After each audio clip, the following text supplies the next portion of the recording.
Sejam todos bem-vindos ao canal Companheiros da Luz. Leitura do livro A Caminho da Luz. Obra do Espírito Emmanuel, por Chico Xavier. Iniciemos então a leitura do capítulo 5. A Índia. Subtítulo: A Organização Hindu. Dos espíritos degradados no ambiente da Terra, os que se gruparam nas margens do Ganges foram os primeiros a formar os pródromos de uma sociedade organizada, cujos núcleos representariam a grande percentagem de evolutivos das coletividades do porvir. As organizações hindus são de origem anterior à própria civilização egípcia e antecederam de muito os agrupamentos israelitas, de onde sairiam mais tarde personalidades notáveis, como as de Abraão e Moisés.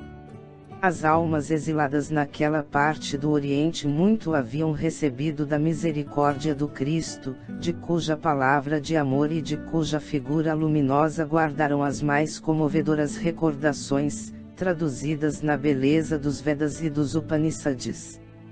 Foram elas as primeiras vozes da filosofia e da religião no mundo terrestre, como provindo de uma raça de profetas, de mestres e iniciados, em cujas tradições iam beber a verdade os homens e os povos do porvir, salientando-se que também as suas escolas de pensamento guardavam os mistérios iniciáticos, com as mais sagradas tradições de respeito.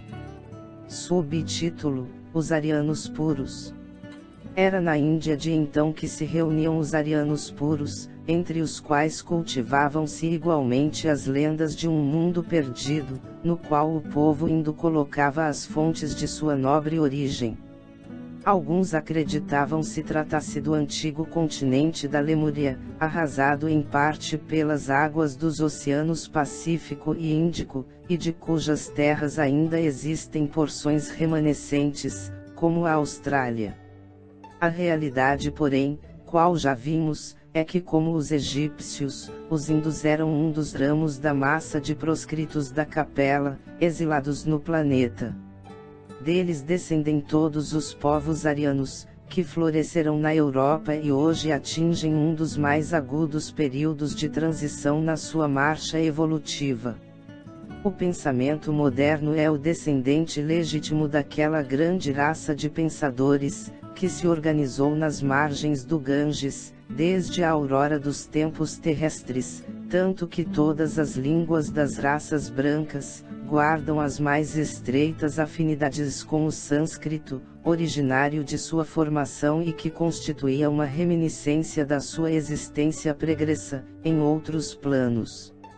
Subtítulo: O expansionismo dos Árias. Muitos séculos antes de qualquer prenúncio de civilização terrestre, os Árias espalharam-se pelas planícies hindus, dominando os autóctones, descendentes dos primatas, que possuíam uma pele escura e deles se distanciavam pelos mais destacados caracteres físicos e psíquicos. Mais tarde, essa onda expansionista procurou localizar-se ao longo das terras da futura Europa, estabelecendo os primeiros fundamentos da civilização ocidental nos bosques da Grécia, nas costas da Itália e da França, bem como do outro lado do Reno, onde iam ensaiar seus primeiros passos, as forças da sabedoria germânica. As balizas da sociedade dos gregos, dos latinos, dos celtas e dos germanos estavam lançadas. Cada corrente da raça ariana assimilou os elementos encontrados, edificando-se os primórdios da civilização europeia, cada qual se baseou no princípio da força para o necessário estabelecimento, e muito cedo, começaram no velho mundo os choques de suas famílias e tribos. Subtítulo: Os Mahatmas. Da região sagrada do Ganges, partiram todos os elementos e resignados com a situação humilhante que o degredo da terra lhes infligia.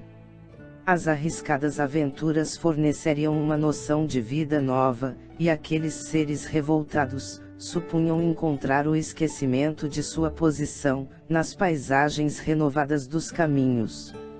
Lá ficaram apenas as almas resignadas e crentes nos poderes espirituais, que as conduziriam de novo às magnificências dos seus paraísos perdidos e distantes.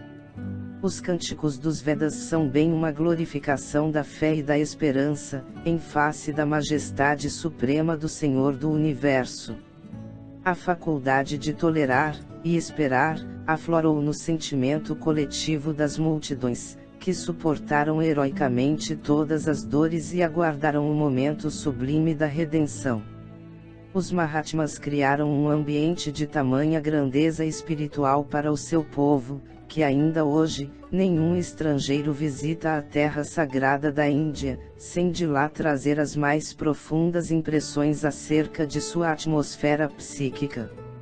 Eles deixaram também, ao mundo, as suas mensagens de amor, de esperança e de estoicismo resignado, salientando-se que quase todos os grandes vultos do passado humano, progenitores do pensamento contemporâneo, deles aprenderam as lições mais sublimes. Subtítulo: As castas. O povo hindu, não obstante o seu elevado grau de desenvolvimento nas ciências do espírito, não aproveitou de modo geral, como devia, o seu acervo de experiências sagradas. Seus condutores conheciam as elevadas finalidades da vida. Lembravam-se vagamente das promessas do Senhor, anteriores à sua reencarnação para os trabalhos do penoso degredo. A prova disso é que eles abraçaram todos os grandes missionários do passado, vendo neles os avatares do seu Redentor. Vyasa foi instrumento das lições do Cristo, 6.000 anos antes do Evangelho, cuja epopeia, em seus mínimos detalhes, foi prevista pelos iniciados hindus, alguns milênios antes da organização da Palestina. Krishna, Buda e outros grandes enviados de Jesus ao plano material, para a exposição de suas verdades salvadoras, foram compreendidos pelo grande povo sobre cuja testa derramou o Senhor, em todos os tempos, as claridades divinas do seu amor desvelado e compassivo. Mas, como se a questão fosse determinada por um doloroso atavismo psíquico, o povo hindu, embora as suas tradições de espiritualidade, deixou crescer no coração o espinho do orgulho que, aliás, dera motivo ao seu exílio na terra. Em breve, a organização das castas separava as suas coletividades para sempre. Essas castas não se constituíam num sentido apenas hierárquico, mas com a significação de uma superioridade orgulhosa e absoluta. As fortes raízes de uma vaidade poderosa dividem os espíritos no campo social e religioso. Os filhos legítimos do país dão-se o nome de Aryas, designação original de sua raça primitiva, e o seu sistema religioso, de modo geral, chama-se Arya Dharma, que eles afirmam trazer de sua longínqua origem, e em cujo seio não existem comunidades especiais ou autoridade centralizadora, senão profunda e maravilhosa liberdade de sentimento. Subtítulo: Os Rajais e os Paryas. Na verdade, esses sistemas avançados de religião e filosofia, evocam o fastígio da raça no seu mundo de origem, de onde foi precipitada ao orbe terreno pelo seu orgulho desmedido e infeliz. Os arianos da Índia, porém, não se compadeceram das raças atrasadas que encontraram em seu caminho, e cuja evolução devia representar para eles um imperativo de trabalho regenerador na face da terra. Os aborígenes foram considerados como os párias da sociedade, de cujos membros não podiam aproximar-se sem graves punições e severos castigos. Ainda hoje, o espírito iluminado de Gandhi, que é obrigado a agir na esfera da mais atenciosa psicologia dos seus irmãos de raça, não conseguiu eliminar esses absurdos sociais do seio do grande povo de iniciados e profetas. Os párias são a ralé de todos os seres, e são obrigados a dar um sinal de alarme quando passam por qualquer caminho, a fim de que os venturosos se afastem do seu contágio maléfico. A realidade, contudo, é que os rajais soberanos, ao influxo da misericórdia do Cristo, voltam às mesmas estradas que transitaram sobre o dorso dos elefantes ajaezados de pedrarias, como mendigos desventurados, resgatando o passado em avatares de amargas provações expiatórias. Os que humilharam os infortunados, do alto de seus palácios resplandecentes, volvem aos mesmos caminhos, cheios de chagas cancerosas, exibindo a sua miséria e a sua indigência. E o que é de admirar-se é que nenhum povo da terra tem mais conhecimentos acerca da reencarnação do que o indo, ciente dessa verdade sagrada desde os primórdios da sua organização neste mundo. Subtítulo: Em face de Jesus. Nos bastidores da civilização, somos compelidos a reconhecer que a Índia foi a matriz de todas as filosofias e religiões da humanidade, inclusive do materialismo, que lá nasceu na escola dos Charvakas.